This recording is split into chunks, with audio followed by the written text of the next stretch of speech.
Estağfurullah. Anladım. Hele.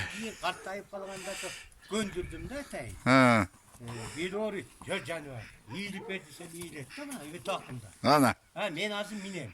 Ha. Her bir doğruydu. Ha. Kartlayıp kaldı. Gel mingiz. Hadi diyor. Yugul. Yakay. Hadi ya. Hani gördün mü? Şördü de şiddet öldü. Şördü de ağır. Göndür koymamında. Ha. Ben azı dedim oğlum kartlayıp kaldım. Sen çöm hadi. Çöm degende özgür çöm. Ana. Özgür mü lan be? Hatta hangarı. He. Ha. Emminem oldu yuva. Ay yana. Kaldı gittik. Anam ulakta.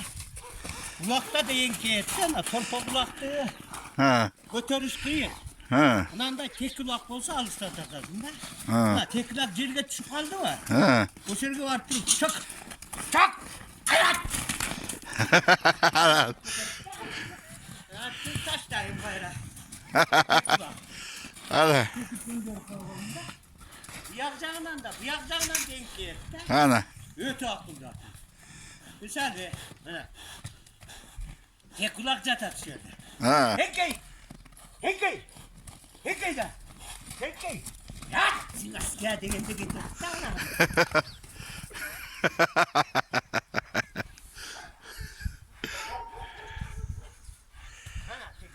Bolda toygan toy suydusun. Lan da böyle taştayım da. Taşta toplamlaktı. Hekkey kıyın rahattı mı? Anda cerge taşlar. Taşların neler özü? O limet tuturat. Ay canım, ağzımın annen öz. Ya, canlı. Hekkey! Ya can!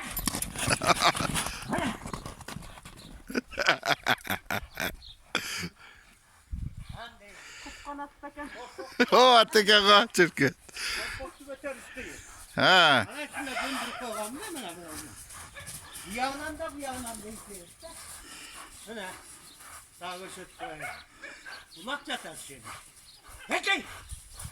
Ayak. Sen de git işte. Sen. Sen de git.